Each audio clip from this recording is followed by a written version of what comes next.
আল্লাহকে না মেনে আখিরাতকে ভুলে গিয়ে কেউ যদি ভিক্ষাও করে এরপরও সে দুনিয়াদার,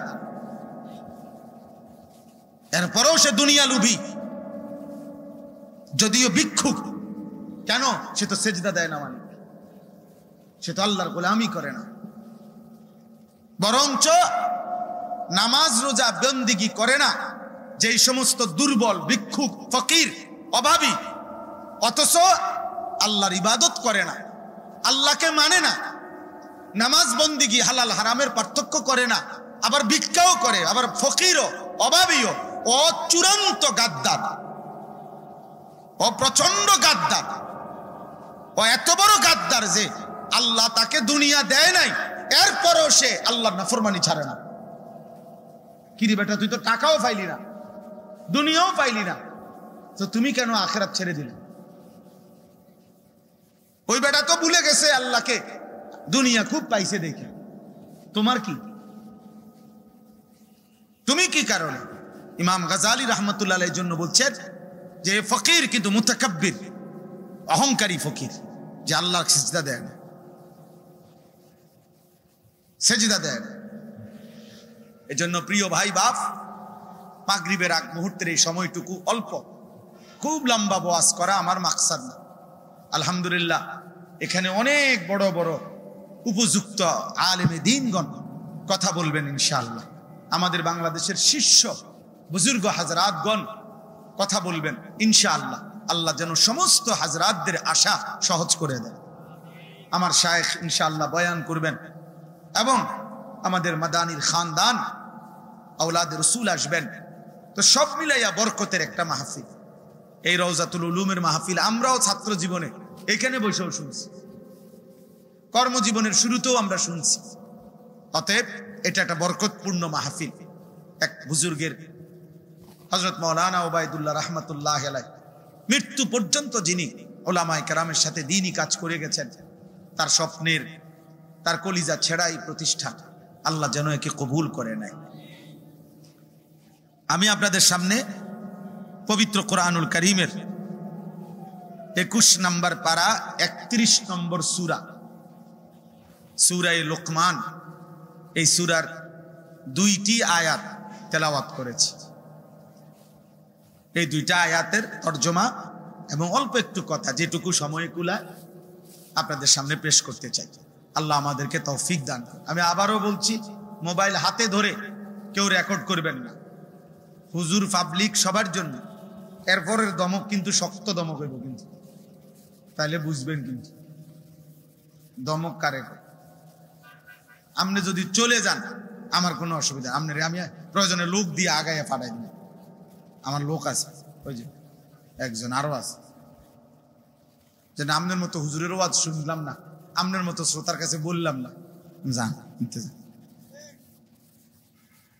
আমার এক হুজুর ছিলেন, হুজুরে রাগ করলে বলতেন, যা তুই আমারে দেখতে পারস না, আমিও তোরে দেখতে পারি না, যা সমান সমান। এই জন্য আল্লাহর কথা মনোযোগ দিয়ে শুনতে হবে। বিশ্বাস করেন, এটা পরীক্ষিত কথা। মোবাইল হাতে ধরে রাখলে দিল জমে না, মানে দিল জমে না, অন্তরে কথা ঢোকে না। এই সেকেন্ড সেকেন্ড মনে হয় এটার ভিতরে উড়েরিনি ঠিক মতো। বুঝেন না এই কথাটা? শুধু এই কথাটাই মনে পড়ে, এটারে এরম করে, আজ্ঞায় ফিচ্চায়, কায়ত করে, শীত করে, খার করে, ফারে না, উনি নিজের 2 ঠ্যাং আলগি দিয়া উঠাইবে। মানে এটাতে একটা স্থিরতা আসে না, আর সারাক্ষণ মোবাইলের কথা মনে পড়ে, ফলে ফায়দা হয় না, ফায়দা হয় না, নিজের উপকার হয় না, দিল তৈরি হয় না, কলিজার মধ্যে অনুভূতি আসে না, আখিরাতের ফিকির আসে না। কারো জনপ্রিয়তা দিয়া, এই হুলস্থুল দিয়া কিচ্ছু হবে না বাপ। সুনাম, সুখ্যাতি, জনপ্রিয়তা আখিরাতের বিবেচনায় কিচ্ছুই না। 2 পয়সার কোনো মূল্য রাখে না, 2 পয়সার আখিরাতের বিবেচনা। অতএব এটা জরুরি। আমি অনুরোধ করছি, আপনারা যারা আসছেন প্রত্যেকে শেষ পর্যন্ত হযরত উলামায়ে কেরামের চোখের দিকে তাকায়া ওনাদের বয়ান শুনবেন। বলেন ইনশাআল্লাহ। চোখের সাংঘাতিক পাওয়া, এই নজর যুগ যুগ ধরে আউলিয়া বুজুর্গদের কথা হলো মানুষের জিন্দিগির সবচেয়ে কাঙ্ক্ষিত পরিবর্তন হয় কোন আল্লাহওয়ালা, কোন মুত্তাকি, আল্লাহর কোন নেক বান্দার চোখের বরকত। এ উনার চাহনি, উনি আপনার দিকে তাকাইছেন, আপনি উনার দিকে তাকাইছেন, আপনি উনার কাছে আসা যাওয়া করছেন, এ বারবার দেখছে, বারবার আপনার নাম ধরে চিনে। আমি তো প্রায় বলি এ কথা যে কোন আলেমে দ্বীনের সাথে এভাবে সম্পর্ক রাখবেন, এত বেশি পরিমাণ আসা যাওয়া করবেন যেন আপনারে উনি 1 কিলোমিটার দূরে থাকলো চোখে দেখলেই যেন নাম ধরে চেনে, নাম ধরে যেন চেনে। হ্যাঁ, কেমন আছেন, এই নাম ধরে যেন উনি বলতে পারে যে আচ্ছা, তো আমার পরিচিত মানুষ। এটা অনেক বড় ফায়দা। আশা করা যায় হাসরের ময়দানও এমন নেক বান্দা আপনাকে কাছে ডাইকা নেবে ইনশাআল্লাহ। বলবেন এদিকে আসেন, আপনার চিনি আমি, এখানে দাঁড়া, এখানে দাঁড়া। এজন্য উলামায়ে কেরামের সাথে আর্থিক সম্পর্ক, এই নজরের বরকত, চোখে দেখার বরকত, এটা সাংঘাতিক। চলেন তো এই আয়াত আগে তর্জমা বলি। আল্লাহ তাআলা বলতেছেন ওয়ামিনান নাসি মান ইয়াশতারি লাহওয়াল হাদিস। কিছু মানুষ আছে এমন যারা অসার, অবান্তর, অপ্রয়োজনীয় কথাবার্তা সংগ্রহ করে। লিয়ুদিল্লা আন সাবিলিল্লাহ, আমার বান্দাদেরকে আমি আল্লাহর পথ থেকে পথভ্রষ্ট করে দেওয়ার জন্য, সরিয়ে দেওয়ার জন্য। বিগাইরি ইলমিন, মূর্খতা বশত। মূলত তারা নিজেদেরকে যদিও ভাবে বুদ্ধিমান, জ্ঞানী, কিন্তু আসলে তারা মূর্খ। অজ্ঞতা বশত, মূর্খতা বশত আমার বান্দাদেরকে আল্লাহর পথ থেকে, আমার রাস্তা থেকে পথভ্রষ্ট, গুমরা করে দেওয়ার জন্যে কিছু মানুষ প্রতিনিয়ত অসার, অবান্তর, অপ্রয়োজনীয়, গুনাহে ভরা কথাবার্তা সংগ্রহ করে, ক্রয় করে, মানে সংগ্রহ করে, ইন্তজাম করে, ব্যবস্থাপনা করে। ওয়াত্তাখিজাহা হুজুয়া, এবং এটা করে আমার দ্বীনকে, আমার কোরআনকে, আমি আল্লাহর কথাকে উপহাস আর ঠাট্টা বিদ্রুপ করে।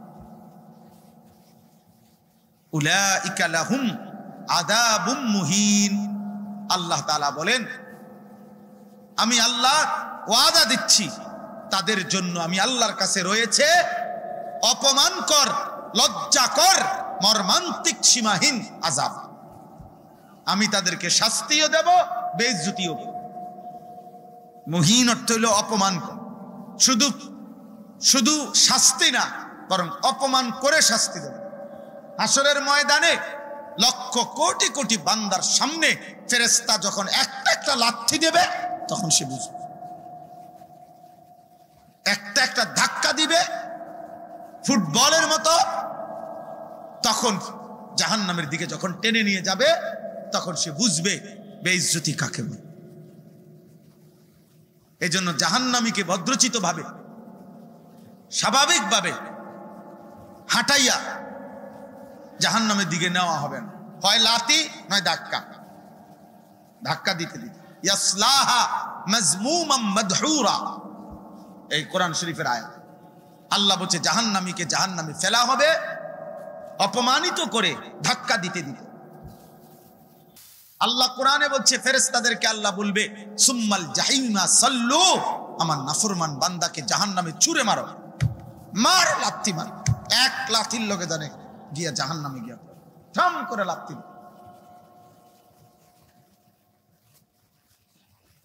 সাবধান বাপ।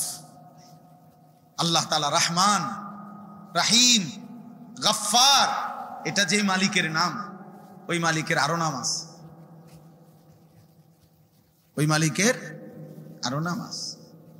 জব্বার, কাহ্হার, আজিজ, যুনতিকাম, আল্লাহু শাদীদুল ইকাব, সারিউল হিসাব। এগুলো কিন্তু আল্লাহরই নাম। প্রবল শক্তিধর, প্রচন্ড শক্তিধর, প্রবল প্রতাপান্বিত, জুনতিকাম, প্রতিশোধ গ্রহণকারী, আজিজ, মহাশক্তিধর, শাদীদুল ইকাব, প্রচন্ড শাস্তিদাতা, সারিউল হিসাব, দ্রুত হিসাব গ্রহণকারী। এগুলো কিন্তু আল্লাহ তাআলার সিফাত। অতএব আল্লাহ তাআলা বলেন উলাইকা লাহুম আযাবুম মুহিন। এদিক সেদিক তাকায়েন না ভাই, পারতেন না তাইলে কিচ্ছু বুঝতেন। মানুষ হাঁটবেই, হাঁটতে হাঁটতে কিছু লোক হাঁটতে হাঁটতে সর্বোচ্চ আপনার দেখবেন পুরা রাত 11টা পর্যন্ত উনি সর্বোচ্চ 30 টাকার বুট খাইছে আর 2বার চটপটি খাইছে। এই চটপটি দুইবারে হলো 40 টাকা আর বুটে খাইছে 30 টাকা, 70 টাকা। এই হলো ওনারা অর্জন। এর দ্বারা কোনো শরীরের কোনো পুষ্টিও হয় নাই, খাবারের চাহিদাও নিবারণ হয় নাই, ফাঁকে থাইকা আখিরাতটা বরবাদ করছে। আল্লাহর কথা শোনা।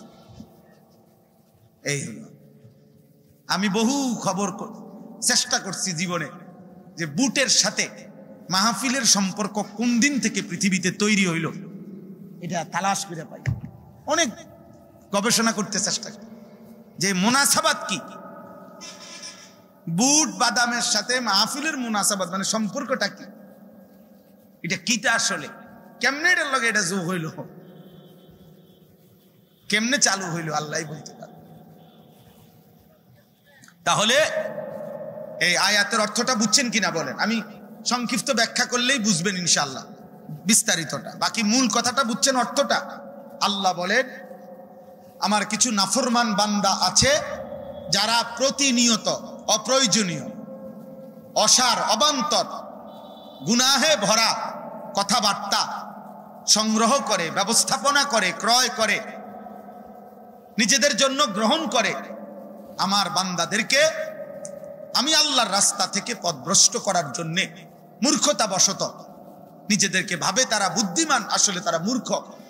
এবং তারা প্রতিনিয়ত আমার দ্বীনকে, আমার শরীয়তকে, আমার কোরআনকে, আমার বিধানকে ঠাট্টা মস্কারি করে। আমি আল্লাহ তাদের জন্য যন্ত্রণাদায়ক, লজ্জাকর, অপমানকর আযাব নির্ধারণ করেছি। এরপরে আল্লাহ বলেন এরকম বেহুদা কথা, বেহুদা গল্প, বেহুদা কিস্সা কাহিনী, গান, বাদ্য, অপ্রয়োজনীয় সুর, আওয়াজ, কথাবার্তা নিয়ে যারা পড়ে থাকে তারা মূলত এমন হয় কেমন? আল্লাহ বলতেছে দ্বিতীয় আয়াত, ওয়াইজা তুতলা আলাইহি আয়াতুনা। নাফরমান যখন গান হয়, বাদ্য হয়, বেহুদা কথা হয়, তখন এত মনোযোগ দিয়া শুনে, এত মনোযোগ দিয়া, এক চোখ, খবর খবর কইতে আছে, কোনো আওয়াজ নাই, সবাই ঠান্ডা করে দিছে, বাচ্চা কাচ্চা সব সারা থেকে খবর খবর। খুব গুরুত্বপূর্ণ খবর, ময়মনসিংহে 3টা সিএনজি পানিত পইরা কাইতে হয়ে গেছে। আরেকটা খবর হইল চিটাগাঙে 2টা বাসে, একটা বাসের সাথে একটা বাসে ধাক্কা লাগা 2টা বাসেরই রং যে কালারটা ডিসকালার হয়ে গেছে। এটা অত্যন্ত সাংঘাতিক একটি বিপজ্জনক ঘটনা। এই ঘটনার পরে দেশ আগামী কিছুদিন টিকে কিনা বলা যায় না। শেষ পর্যন্ত কি হয়, এই রং উঠতে গিয়া কি হয় দেশের পরিস্থিতি বলা যায়। খবর হলে এই লোক খবরের জাত। আল্লাহ বলেন এগুলো তো খুব দুনিয়ার বেহুদা কথা, অপ্রয়োজনীয় কথা, এটা তো খুব মনোযোগ দিয়া শুনে। কিন্তু ইজা তুতলা আলাইহি আয়াতুনা, আমার কোরআন যখন তার সামনে পড়া হয়, আমার আয়াত যখন তার সামনে শোনানো হয়, তেলাওয়াত হয়, ওয়াল্লা মুস্তাকবিরান, অহংকার করে মুখ ফিরায় না। আর 2টা ভাব লয়, অহংকার করে মুখ ফিরিয়ে নেয় কেন? তার 2টা ভাব নেয়। এক, কাআনলাম ইয়াসমাআহা, যেন সে শুনতেই পায় নাই। আর অথবা কাআন্না ফি উযুনাইহি ওয়াকরা, অথবা আবার যদি তারে ডাক দেয়, ভাই এদিকে খেয়াল করেন না, আপনার কাছে আল্লাহর কোরআন পড়তেছি, তো সে এমন একটা ভাব নেয় যে সে মূলত বধির, আগের থেকেই কানেই শুনে না। হ্যাঁ, মানে এমন একটা বুঝেছে আইরিন্নারিল্লাহ, লোক তো কানেই শুনে না, আরে কারে ডাকলাম, এরকম। অর্থাৎ আল্লাহর কথার প্রতি এত বড় নাফরমানি, অহনে টাঙ্গাইয়া ফিডানো হইব। শুনে আপনারে টাঙ্গাইয়া ফিডবে, আপনার আড্ডির গিরাগাড়ি জোরাজারি ছেড়ে দিবে ফিডাল। আপনি জানেন না জাহান্নামের আযাব কি, আপনি জানেন না। ফায়াউমা ইদিল্লা ইউআযযিবু আযাবাহু আহাদ ওয়া লা ইউসিকু ওয়াসাকাহু আহাদ। আল্লাহ কোরআনে বলছেন, নাফরমান বান্দা মনে রাখো, আখিরাতে হাসরের দিন আমি আল্লাহ যেই আযাব দেব বেঈমান, এমন আযাব জগতে তোরে কেউ কোনোদিন দেয় নাই, এমন শাস্তি কেউ দেয় নাই রে বান্দা, আমি এমন শাস্তি দেব। ওয়া লা ইউসিকু ওয়াসাকাহু আহাদ। আল্লাহ বলছেন, নাফরমান বান্দা হাসরের দিন আমার ফেরেশতা তোকে জাহান্নামে ফেলবার জন্য এমন বাঁধা বাঁধবে, এমন বাঁধা বাঁধবে, এমন বাঁধন, এমন শক্ত বাঁধা আর কোনোদিন তোকে কেউ বাঁধে নাই, কেউ বাঁধে না। খুযুহু ফাগুল্লু, কোরআনে আছে কিয়ামতের দিন নাফরমান বান্দা যখন চিৎকার করবে, আমলনামা বাম হাতে যখন দিবে ফেরেশতা, সাথে সাথে সে চিৎকার শুরু করবে, ইয়া লাইতানি লাম উতা কিতাবিয়া, হায় আমার মন্দ কপাল, আমার আমলনামা যদি আমার হাতে না দিত। ইয়া লাইতাহা কানাতিল কাদিয়া, হায় আফসোস, আজ এই মুহূর্তে মৃত্যু যদি আমাকে শেষ করে দিত। মা আগনা আন্নি মালিয়া, আহা আমার মাল তো কোনো কাজে আসলো না। হালাকা আন্নি সুলতানিয়া, আমার ক্ষমতা, আমার বাহাদুরি, আমার অহংকার, আমার মাতবরি, আমার কর্তৃত্ব, নেতৃত্ব সবই তো শেষ হয়ে গেল। আল্লাহ বলেন, এরকম আবল তাবল যখন নাফরমান হাসরের ময়দানে দাঁড়িয়ে বলতে শুরু করবে, খোদার কসম বাপ, মহান আল্লাহ তখন ফেরেশতাকে বলবে, খুযুহু ফাগুল্লু, এই তারে ধর, ধর তারে ধর, ধর বেঈমান রে ধর। খুযুহু, তারে ধর, ফাগুল্লুহু, তারে বেঁধে ফেল, তারে বাঁধে টাইট করে আগে। সুম্মাল জাহিমা সাল্লু, এরপরে তারে বান দিয়া, এরপরে তারে জাহান্নামে ছুঁড়ে মার, মার ফেলে দে জাহান্নামে। এই সমস্ত মায়া কান্না আল্লাহ বলবে, নাফরমান না, আমি শুনবো না, শুনবো না। ফাবাশশিরহু বিআযাবিন আলীম, আল্লাহ যেন চরম উপহাস করে, তুচ্ছ করে বলতেছে, নাফরমান কার লগে মস্কারি করো? আচ্ছা তো শুনে নাও সুসংবাদ, তোমার ভয়ঙ্কর আযাব দেওয়া হবে। আন্না আযাবি হুয়াল আযাবুল আলীম, আমার আযাব বড় ভয়ানক, আল্লাহ কোরআনে বলছে। এবার আসেন প্রিয় ভাই, এই আয়াতের ছোট্ট প্রেক্ষাপট হলো, লম্বা করে বলা যাবে না। রাসূলুল্লাহ সাল্লাল্লাহু আলাইহি ওয়াসাল্লাম বলেন, নবীজি যখন মক্কার জমিনে ইসলামের দাওয়াত দিচ্ছিলেন, কালেমার দাওয়াত দিতেন, মক্কার কুরাইশরা সর্বান্তকরণে নবীজির বিরোধিতা করত। যত আইটেমের বিরোধিতা হইতে পারে নবীজির বিরোধিতা করছে। শারীরিকভাবে নবী সাল্লাল্লাহু আলাইহি সাল্লাম এবং সাহাবাদের উপরে জুলুম অত্যাচার নির্যাতন করত, মানসিকভাবে নবীজিকে গালি দিত, কখনো বলতো মুহাম্মদ কবি, পাগল, গণক, জাদুকর, আহমক, নাউজুবিল্লাহ, এই সমস্ত অকথ্য গালিগালাজ করত। আবার নবীজি এবং সাহাবাদের উপরে জুলুম অত্যাচার করত। যখনই আল্লাহর নবী সাল্লাল্লাহু আলাইহি সাল্লাম কাউকে কালেমার দাওয়াত দিতেন, তারা দেখতো নবীজি সরে গেলেই অথবা লোকটা সরে গেলেই তার কাছে আবার গিয়া তারে বুঝাইতো যে তোমারে যেগুলা বলছে এগুলা মানবা না। এইভাবে দিবা নিশি নবী সাল্লাল্লাহু আলাইহি ওয়াসাল্লামের বিরোধিতা করত। এই প্রচন্ড বিরোধিতার পরেও, রাত্র দিনের বিরোধিতার পরেও আল্লাহর কুদরতে প্রতিদিন প্রতিনিয়ত রাসূলুল্লাহ সাল্লাল্লাহু আলাইহি ওয়াসাল্লামের অনুসারী বাড়তেই থাকত। মক্কার কুরাইশরা ভাবতো, ঘটনাটা কি, আমরা এতগুলো নেতা মিল্লা সিনিয়র নেতৃবৃন্দ বুঝাইতেছি, কাম তো হয় না, কাম তো হয় না। মুহাম্মদ একাই কথা বললে লোকটা কাইত হইয়া যায়, কারণটা কি এখানে? কি সেই মন্ত্র তার কাছে আছে যা পড়লে আমাদের এতগুলো আবু জেহেল, আবু লাহাব, উতবা, সাইবা, এত বড় বড় সিনিয়র নেতাদের কথা সব মাঠে মারা যায়? কারণটা কি? তখন তারা অনেক চিন্তা করে তারা একটা সিদ্ধান্তে উপনীত হয়েছে। তারা বুঝছে মুহাম্মদ কোরআনের নামে যে কথাগুলো তেলাওয়াত করে এইটা এত জাদুকরি মন্ত্রের মতো যে এই কোরআন মুহাম্মদের জবান থেকে যেই শোনে সে আস্তে তার দিলটা নরম হয়ে যায়, তার জিন্দেগির ভেতরটা উলট পালট হয়ে যায়, সে তখন সব ছেড়ে মুহাম্মদের কালেমা গ্রহণ করে। তারা চিন্তা করছে এইটা হইলো মেইন সমস্যা, যে তার কোরআনের বিপরীতে তো আমাদের কাছে অন্য কোনো কথা নাই, আমাদের কাছে এর ব্যতিক্রম বিপরীতে আমাদের কাছে তো কিছু নাই। এই কারণে তারা পারতেছিল না।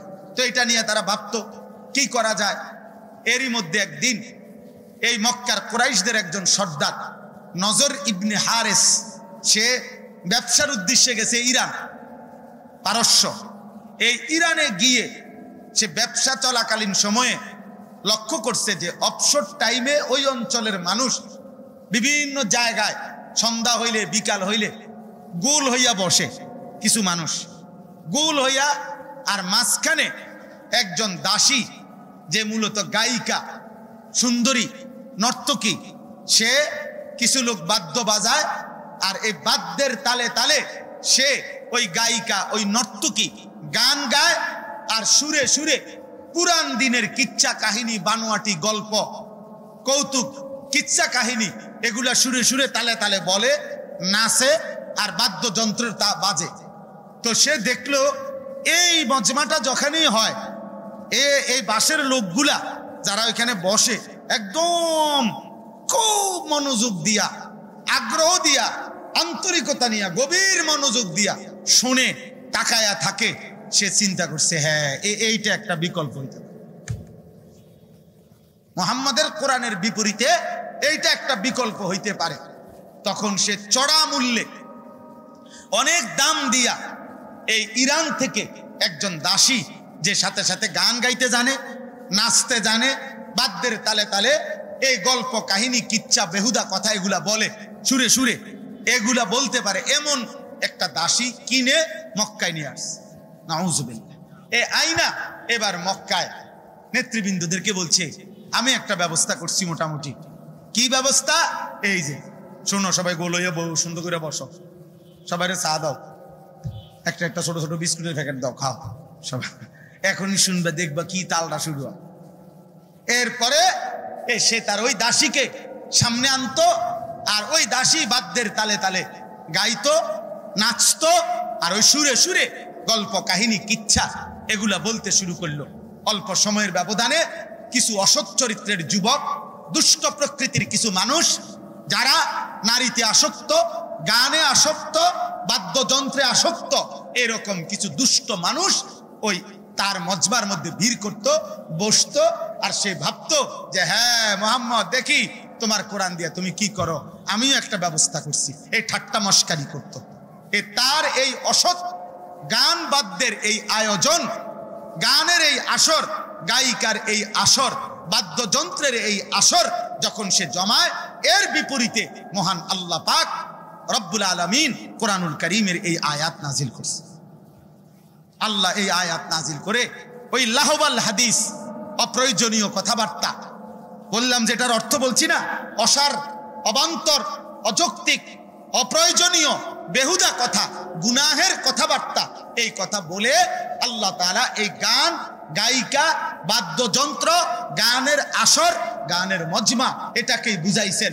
আল্লাহ বলছে এই গান, বাদ্য, গায়িকা, নৃত্য, গানের আসর, গানের মজমা যে বা যারা বসায়, যারা শোনে, যারা ব্যবস্থাপনা করে, যারা ইন্তেজাম করে, আমার কোরআনের বিপরীতে আমি আল্লাহ ওয়াদা দিলাম তাদেরকে আমি অপমানও করব, শাস্তিও দিব, বেইজ্জতি করব, বেইজ্জতি করব। প্রিয় ভাই, প্রিয় বাবা, এবার কথা লম্বা না করে এই আমার মূল বক্তব্য আপনাদের কাছ থেকে এই কথাটাই শুধু বলা আজকে। একজন সুস্থ, স্বাভাবিক, ইমানদার মুসলমান, চাই সে যুবক হোক, চাই সে বয়স্ক হোক, চাই সে নারী হোক, চাই সে মহিলা, পুরুষ হোক, একজন ইমানদার মুসলমান, রক্তে যার ঈমান আছে, কলিজায় যার ঈমান আছে, আল্লাহকে যে রব মানে, রাসূলুল্লাহ সাল্লাল্লাহু আলাইহি ওয়াসাল্লামকে যে নবী মানে, যার মা বাবা বংশ পরিচয় মুসলিম এমন ইমানদার যুবক, এমন ইমানদার কিশোর, এমন ইমানদার মুসলিম ছেলে, মুসলিম মেয়ে, সে গান, বাদ্য, গায়িকা, গানের আসর, নৃত্যের আসর, বাদ্যযন্ত্রের এই ঝংকার এর মধ্যে বসতেও পারে না, শুনতেও পারে না। ইমানদারের জন্য এটা কোনোভাবেই অনুমতি নাই। হারাম, এটা হারাম, এটা হারাম, এটা হারাম। আজকের লক্ষ লক্ষ কোটি কোটি কিশোর যুবক, নওজোয়ান ছেলে মেয়ে গানে আসক্ত, বাদ্যযন্ত্রে আসক্ত, গায়িকায় আসক্ত, নায়িকায় আসক্ত, যে নেচে গে মিথ্যা কথা, অসৎ, হারাম প্রেমের নামে গল্প কাহিনী যে ছবি আকারে দেখায়, নেচে গে দেখায়, গানে গানে ভালোবাসার মিথ্যা কথা বলে। অথচ বিবাহ বহির্ভূত, স্বামী স্ত্রীর সম্পর্ক ব্যতীত বিবাহ বহির্ভূত কোনো ভালোবাসা হয় না। কোন বিবাহ বহির্ভূত প্রেম, এটা প্রেম না, এটা জিনা, এটা ব্যভিচার, এটা নিঃসন্দেহে জিনা। অতএব আজকে আমি এই কথাটাই আপনাদেরকে বললাম। কিতাবের মধ্যে আমরা স্পষ্ট বলছি, ইমাম শাফি রহমতুল্লাহ আলাইহি বলছেন, যে ব্যক্তি গান বাদ্য করে অথবা গানের আসরে বসে, গানে অভ্যস্ত, গানে আসক্ত, বাদ্যযন্ত্রে আসক্ত, খোদার কসম ইমাম শাফি রহমতুল্লাহ আলাইহি ফতোয়া দিয়েছেন যে ওই ব্যক্তি সাফিহুন, ওই ব্যক্তি বলদ, ওই ব্যক্তি বোকা, ওই ব্যক্তি বলদ, আহম্মক, তুরাদ্দু শাহাদাতাহু। সে যদি কোনো ব্যাপারে সাক্ষ্য দেয়, তার সাক্ষ্য প্রত্যাখ্যান করা হবে, তার সাক্ষ্য গ্রহণ করা হবে না। তুমি প্রকাশ্য ফাসিক, প্রকাশ্য পাপী, তোমার কোনো সাক্ষ্য ধর্তব্য না, ধর্তব্য। কোরআনুল কারীমের মধ্যে আল্লাহ তাআলা অবিশ্বাসী কাফের বেঈমানদেরকে ধমক দিয়ে আল্লাহ বলছে, আফামিন হাযাল হাদীসি তা'জাবুন ওয়া তাদহাকুনা ওয়া লা তাবকুন ওয়া আনতুম সামিদুন। আল্লাহ বলছে, হে নাফরমান, আমার বন্ধু যখন কোরআন পড়ে তোমরা বুঝি হাসাহাসি করো, তোমরা বুঝি হাসাহাসি করো, তোমাদের চোখ দিয়ে এক ফোঁটা পানিও আসে না। ওয়া আনতুম সামিদুন, আর এর বিপরীতে মুগনুন, তোমরা গান বাদ্য করছো। আল্লাহ তাআলা ধমক দিয়েছেন। কোরআনুল কারীমের মধ্যে আছে, আল্লাহ তাআলা ইবলিস, শয়তান, ইবলিস যখন আল্লাহর দরবার থেকে আজান কততে আমরা বলতে হবে, কততে? জি জি, আর 1-2 মিনিট। আপনার কোরআনুল কারীমে আছে, ইবলিস যখন আল্লাহ থেকে চলে যাচ্ছে, আল্লাহ তখন তাকে দুনিয়াতে পাঠিয়ে বিতাড়িত করে দিছে সেজদা না দেওয়ার অপরাধে। সে যাওয়ার সময় আল্লাহরে বলছিল, আল্লাহ আপনি যদি আমারে কিয়ামত পর্যন্ত হায়াত দেন তো আমি আদমের সন্তান সব জাহান্নামী বানায় দেব। নাউজুবিল্লাহ। আল্লাহ বলছে, ইবলিস যা বাইরো, ঠিক আছে, তুই তোর সৈন্য সামন্ত, তোর দল বল এবং তোর শব্দ, তোর সুর, তোর কণ্ঠ, তোর আওয়াজ, যা কিছু দিয়া পারস তুই আমার বান্দাদেরকে আমার পথ থেকে সরায় দিস। শুধু ওরে বলে দিস, আমার নাফরমান বান্দারে আমি আখিরাতে তুই শয়তান আর তোর অনুসারীদেরকে একই সাথে জাহান্নাম পূর্ণ করব। বাকি আমি এটাও বলে রাখি, আমি আল্লাহ, ইন্না ইবাদি লাইসা লাকা আলাইহিম সুলতান, আমার প্রকৃত বান্দা যে আমার গোলামি করে তার উপরে তোর ক্ষমতা চলবে না, বরং আমার বান্দা সেজদা দিলে, আমারে মানতে চাইলে, আমার দিকে এক কদম এগিয়ে আসলে 1000 কদম আগাইয়া আমি আল্লাহ তাকে হেফাজত করব। অতএব ওইখানে আছে এই যে ওয়াস্তাফজিজ মানিস্তাতা'তা মিনহুম বিসাউতিক, আল্লাহ বলছে তোর শব্দ দিয়ে তুই আমার বান্দাদেরকে আমার পথ থেকে সরাইস। এই শয়তানের শব্দ, সাউতুশ শয়তান, শয়তানের কণ্ঠ, শয়তানের আওয়াজ, শয়তানের সুর, খোদার কসম সমস্ত তাফসীরের মধ্যে লিখছে ওইটা হলো আল গিনা, গান, গান, গান, গান, গান বাদ্য, এটা শয়তানের আওয়াজ। এজন্য যে গান গায় ও মূলত গায়িকা গায় না, ইবলিসে গায়, ইবলিসে, ইবলিসে, ইবলিসে। যে গানের আসরে নাচে ওইটা মূলত গায়িকা নাচে না, নর্তকীয়ে নাচে না, শয়তান নাচে, শয়তান, শয়তান, শয়তান, শয়তান নাচে। গানের আসরে যে মজা মারে, ইমামে আজম আবু হানিফা রাহমাতুল্লাহ আলাইহি বলছেন, সিমাউল আগানি ফিসকুন, গান শোনা প্রকাশ্য পাপ, ওয়াত্তালাজ্জুদু বিহা কুফরুন। ইমামে আজম আবু হানিফা বলে গান শুনে যদি কেউ মজা পায়, মজা স্বাদ পায়, একটা তাল উঠছে শোল্ডার এমন, হ্যাঁ, এরপরে ডোলে, এরপরে এরম বাড়ি দেয়, পাও দিয়া ঝুন্নুর ঝুন্নুর করে, মানে শরীরে লড়ে, হ্যাঁ, তালাইয়া পড়ছে, তাল আসছে না দোস্ত। ইমামে আজম বলছে গান শুনে যে মজা পায়, বাদ্য শুনে যে মজা পায়, খোদার কসম তিনি ফতুয়া দিয়েছেন এটা কুফরি, কুফরি, কুফরি, কুফরি, কুফরি।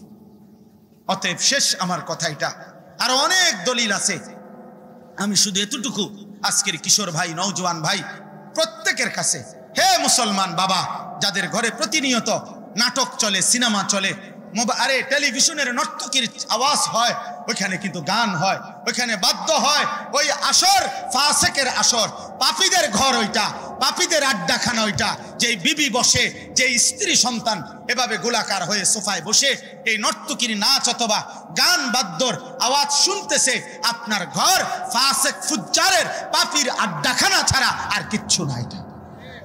অতএব দয়া করে গান বাদ্যের আসর ব্যবস্থাপনা, গায়িকা, নর্তকী, বাদ্যযন্ত্র, গানের মজমা, গানের পরিবেশ, মোবাইল থেকে হোক আর টেলিভিশন থেকে হোক অথবা বাস্তবতা থেকে হোক, সবখান থেকে বিরত থাকা মুমিনের জন্য জরুরি, নয়তো আল্লাহ লাঞ্ছিত করবেন, আযাব দিবেন, অপমানিত করবেন, যন্ত্রণাদায়ক শাস্তি দেবেন। আল্লাহ আমাকে, আমার কিশোর নওজোয়ান বন্ধুদেরকে, সর্বস্তরের মুসলমান পুরুষ নারীকে গান বাদ্যের ভয়াল অভিশাপ থেকে হেফাজত করেন, আমিন।